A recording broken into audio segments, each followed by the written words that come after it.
બનાસકાંઠા જિલ્લા એલસીબી પોલીસનો વધુ એક સપાટો અનેક તરકીબો સાથે અલગ અલગ ચોરખાના બનાવી દારૂ લવાતો હોવાની બાતમી મળતા પાલનપુર પશ્ચિમ પોલીસ સ્ટેશન વિસ્તારમાં એલસીબીએ ગોઠવેલી વોચમાં સામેથી આવતી ક્રિએટા ગાડીને ફિલ્મી ઢબે રોકતા અને તેમાંથી અલગ અલગ ખાનાઓમાં જે ચોરખાના બનાવ્યા હતા તે તમામ ખાનાઓ ખોલીને તેમાંથી વિદેશી દારૂનો મોટો જથ્થો ઝડપી પાડ્યો।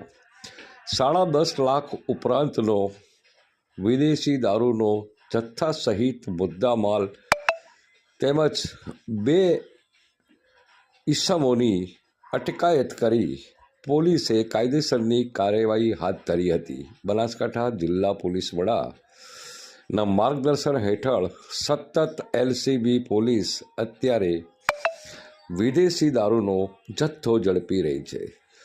રોજે રોજ મોટા પ્રમાણમાં બનાસકાંઠાની સરહદમાંથી ગુજરાતમાં ઘુસાડાતો વિદેશી દારૂનો જથ્થો બનાસકાંઠા એલસીબી પોલીસની સતર્કતાના કારણે અત્યારે ઝડપાઈ રહ્યો છે। દ્રશ્યોમાં આપ જોઈ રહ્યા છો કે કેવી તરકીબો અત્યારે બુટલેગરો દારૂ સંતાડવા માટે પોતાની નવી ગાડીના અલગ અલગ ચોરખાનાઓ બનાવી અને તેના અંદર વિદેશી દારૂ સપ્લાય કરવાનો પ્રયાસ કરે।